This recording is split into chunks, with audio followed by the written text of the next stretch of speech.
Welcome to the Life Works Living Well podcast. I'm your host, Mark Hennick. First of all, Happy New Year. We took a few weeks off in order to rest and recharge, and now we're back with some brand new conversations about what it means to live well, mentally, physically, socially, and financially. An important part of our total well-being is our fitness. It's a perennial resolution around this time of year. Later on in this episode, I'm going to be speaking with Stephanie Mansour. Stephanie is a nationally recognized health and fitness expert and a contributor to the Today Show.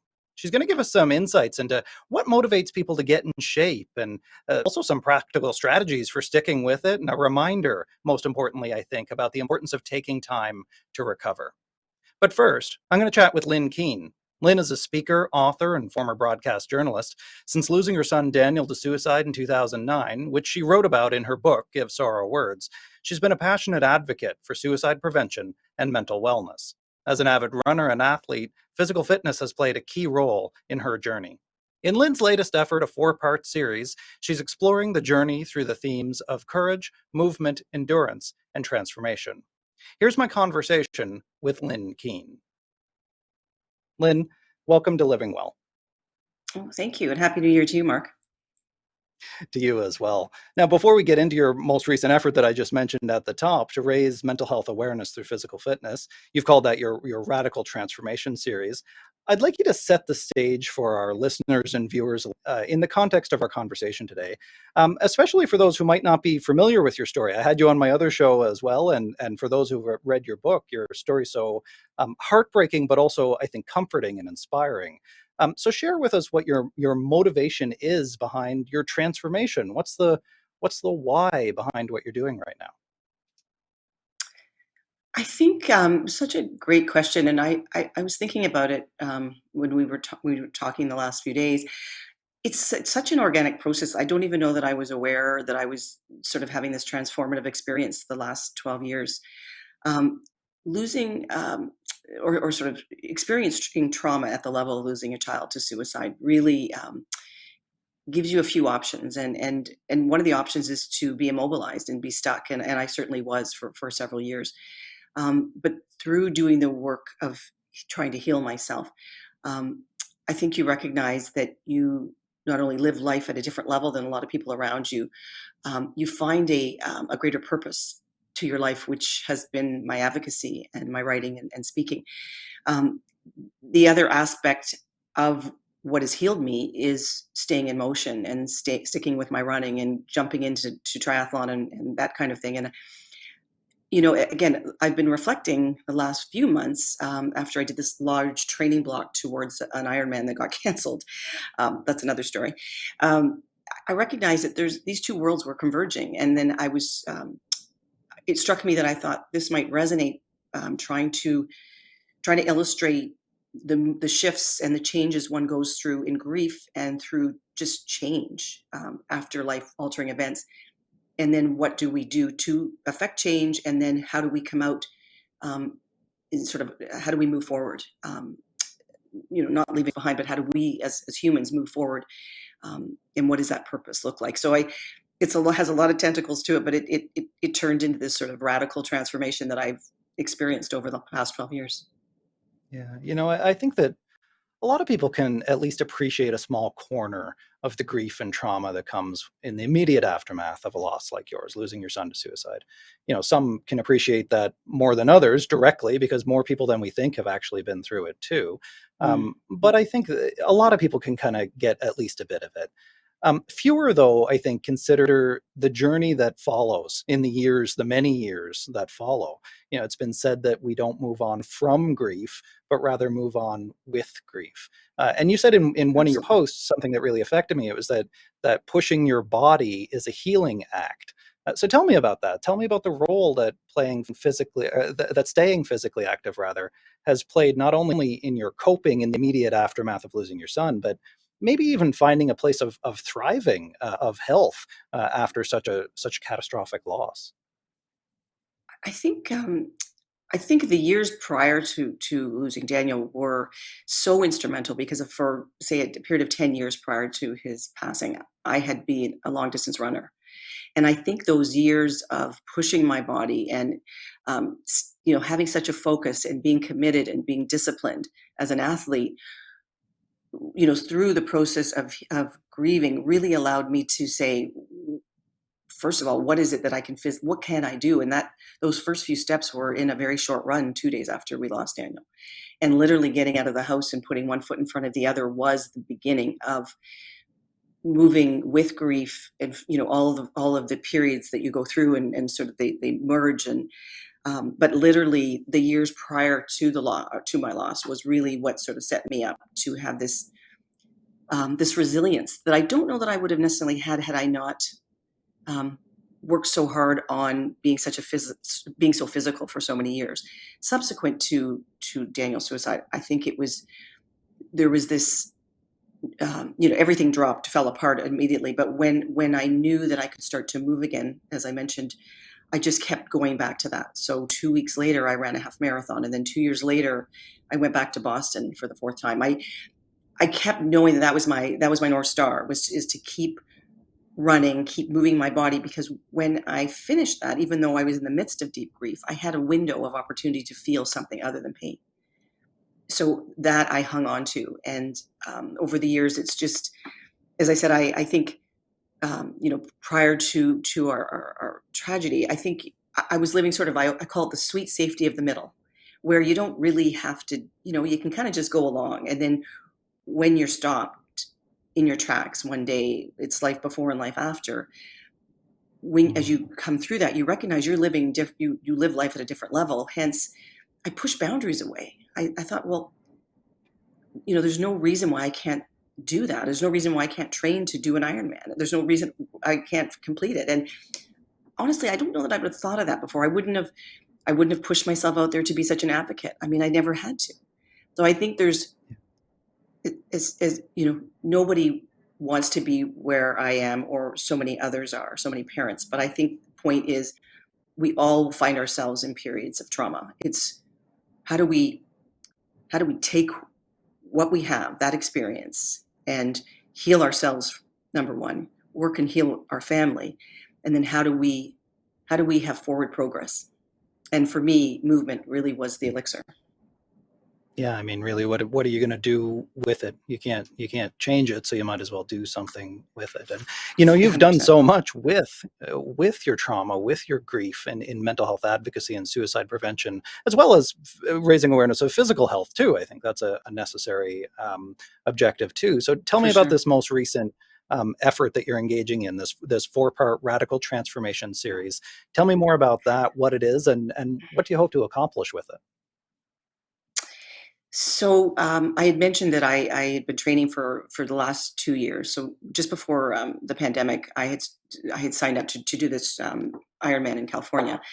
And the sort of the last month prior to going down to California, I just had a realization. It was just this, when you have those moments where you stop and you write something down, and it was like this realization of the growth. And it was a matter of not only seeing the physical self change, but I recognized there was a lot of emotional growth that I've had over these past 12 years.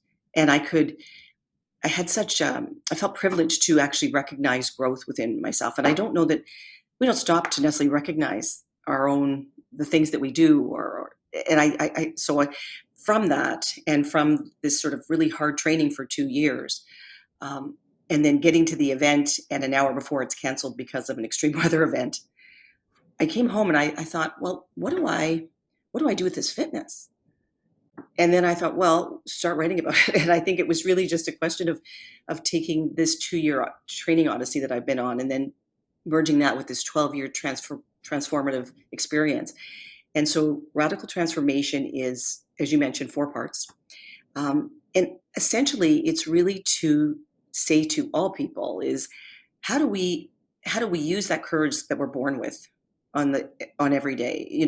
How do we all have this deep well. Sometimes we have to experience trauma to be able to access it.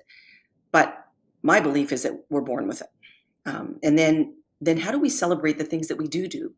Just, how do we show up for people in the everyday world? How do we take up space in that world? I think these are things to be celebrated. And through the 4 parts of the transformation photo essay on Instagram, I'm shedding a little light on my journey, but hoping that it might resonate with others to say, that's kind of something similar, or I get that part of it. And um, so really it's just one person's journey, but really I'm trying to reflect out all the other journeys that I've sort of seen as well. Yeah, and those sharing these personal stories are so important. I mean, this is, this already. This is what I do as well, and it gives people license, as though they need it, because I don't think they do, Right. to share their story too. Right? It Yes. opens up that door just a little bit. And from the response that I've been watching on these posts so far, it seems like it's very effective. So thank you for doing that. Well, thank you. I think um, at the end of the day, it's not about perfection. I look at it. It's life is always going to put mountains in our way, but it's how do we keep making forward progress? And I think, and then I look at, again, going back to my own journey. I've also come to a place where I'm so intentional, whether it be in my writing or advocacy or in my physical activity. I'm very intentional, that also could just be a part of aging as well. You get to a point and you think, okay, well, I'm really comfortable with this. Not necessarily comfortable, but I feel very intentional on the things that I get involved in today, for sure. Yeah. Yeah, there's a certain coherence, I think, that comes with maturity when everything starts to gel together. So, Yeah. Lynn, that's all the time I have. I could talk to you forever. Unfortunately, we only had a short amount of time today, but thank you so much for joining me and sharing your story. Where can people find out more about your journey, your transformation, as well as more about your work? So if they're online, they can go to my website at lynnkeane.ca. The series will be up there next week, as well as just go to Lynn Keane _7 on Instagram, and the series is live there right now. Lynn Keane, thank you so much for joining me. Thank you, Mark. In our changing world, there is an unchanging principle for success that inspires us. By improving a person's life, we'll improve how they perform at work. We are LifeWorks. We are the world's leading total well-being provider. We are innovators with tech-enabled solutions. Our mission is to improve people's lives by supporting the whole person, their mental, financial, physical, and social well-being. These people are the heart of successful organizations, leading these organizations to a more resilient future and making a real difference in the world and in our communities. Improving lives, improving business. We are LifeWorks. Welcome back to the LifeWorks Living Well podcast. I'm your host, Mark Hennick. Stephanie Mansour is a nationally recognized health and fitness expert. She's the host of Step It Up with Steph on American Public Television. She's also a regular fitness contributor on The Today Show, and she's been seen on CNN, Dr. Oz, as well as more than 50 other programs. Now, before I roll that conversation, those of you who are watching this episode on YouTube or on my social channels, you're going to notice a couple of things. My glasses and hair are different, and it may look a few weeks younger. That's because we recorded this conversation earlier. Now, we actually do that all the time, and I try to match them up as best as I can, but that wasn't an option this time because I don't have those glasses anymore. They got run over by a truck. It's a long story. Actually, it's not that long of a story. That's the whole story. They got run over by a truck. Anyway, here's my conversation with health and fitness expert Stephanie Mansour. I spent a few years in Chicago myself. I went to graduate school there. I love that town. I see that you're from Chicago as well. Yes, I'm based here, and we love our food, but we also love our fitness. So it's a great combo. I used to love running by the lake. Not many people think of Chicago as a beach city, but it very much is. Yeah, it's beautiful. I love the only time I actually run outside though is if I'm running to an ice cream stand or a hot dog stand in the city. Otherwise, I like to take my strolls along the lake. To Petrillo's. Is Petrillo's still there? Oh yes, Portillo's. Yes. Portillo's, Yes, it is. thank you. Yes. Oh my Yeah. God. Don't tell anybody that I I mispronounced it. Yeah. No, I thought it was a Canadian accent. So anyway, hot dogs and great Chicago food Right. aside, I wanted to have you on to talk about fitness, physical fitness, because this show is, one fourth of what we talk about here is physical fitness. But I don't talk about anything in isolation or in silos. Physical fitness is a key part of our mental health, really of our total well-being. So I'm interested in talking to you, since you coach people on fitness, on weight loss, women in particular, on what are some of the common goals that people bring to you when they first call you up or meet you online, or if we ever meet in person again. What are the Yeah. usual goals that people first approach you with? Yeah, Mark, it's that old saying, sell them what they want, but give them what they need. So I sell, weight loss coaching. And as a weight loss coach, yes, I'm going to help you lose weight. And my clients come to me, whether they want to lose 5 pounds or 50 pounds. They just haven't been able to find a plan, a program, a diet, a workout regimen that works, for the long run. So maybe they've lost weight in the past, but once they go off that diet or stop working with that trainer or give up that exercise program, they gain it all back. So they're looking to not only lose weight, but also to maintain that weight loss. And a lot of their reasons, Mark, range from more vain reasons, like wanting to, be able to fit into all their clothes that are in their closet, or they've spent thousands of dollars on wardrobes and they want to be able to wear it. Others, are either recently single or haven't found a partner and feel like their weight is holding them back from feeling confident enough to put themselves out there.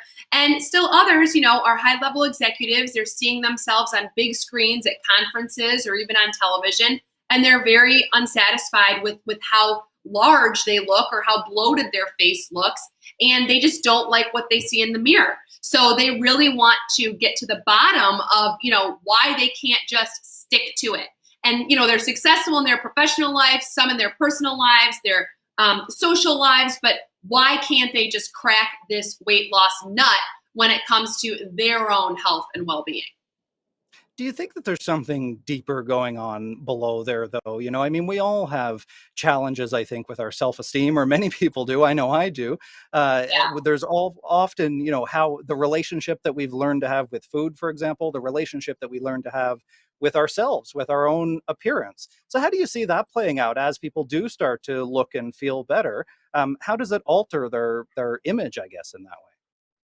Yeah, that's actually the reason why I got into health and fitness in the first place, is because I wanted to empower people, especially women, because I'm a woman and I can relate best with women. We're a little more complex and complicated and have more hormones going on than men. So I really got into this because I wanted to create positive messages for women that even before we reach that goal, we have confidence in our commitment to ourselves, that no matter what, we can do what we set out to do, and we can create our own version of being healthy, of being fit. It doesn't need to be a size 0 or a size 2 with tons of calorie restriction, super intense workouts, and feeling like you're deprived and constantly on a diet. It can strike a balance so that you actually enjoy eating healthy because it makes you feel good. You can have your treats and unhealthy foods and not feel bad about it.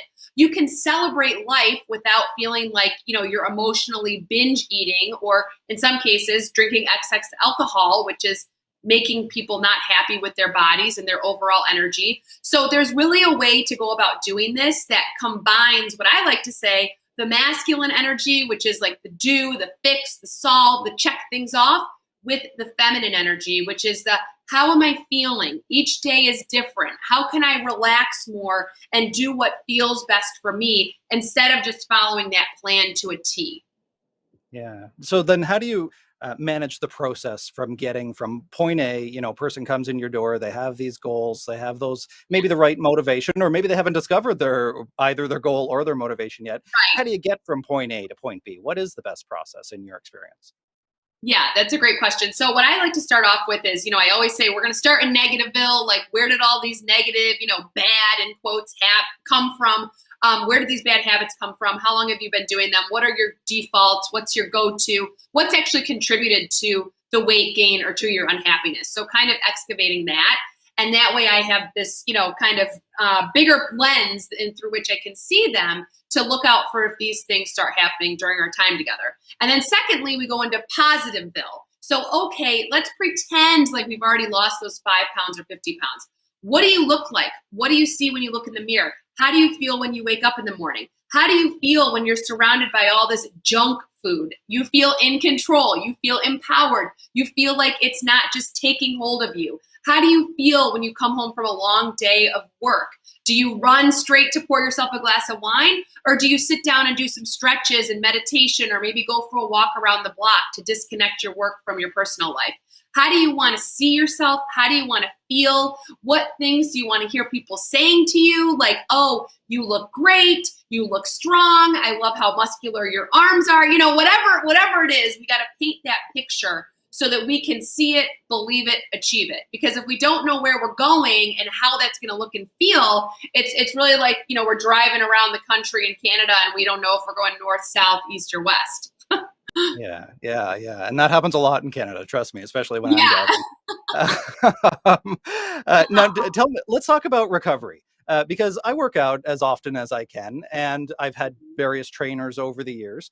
And one in particular used to tell me all the time how you're going in and working out sometimes really heavily, and you're injuring yourself in a way, not in the literal way. You're knowing your limits, Right. but by definition, you're injuring your muscles. That the growth, the growth happens in the recovery period, in the rest and the repair and the self-care.